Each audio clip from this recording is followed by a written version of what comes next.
5 ways of saying approximately.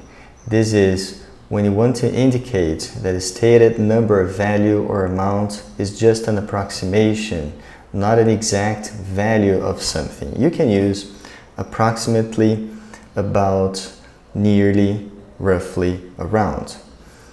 Now see 5 examples, one for each word. Example number 1. The lecture lasts approximately an hour. The lecture lasts approximately an hour. Example 2. About 1,000 people were in the protest. About 1,000 people were in the protest. Example 3.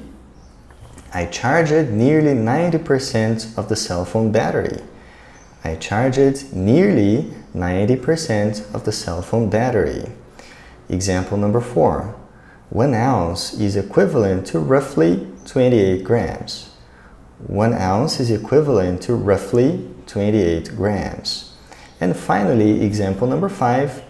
We suppose the train arrives around 10:30.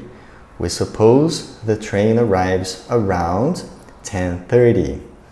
5 equivalent words to approximately. Approximately, about, nearly, roughly, around.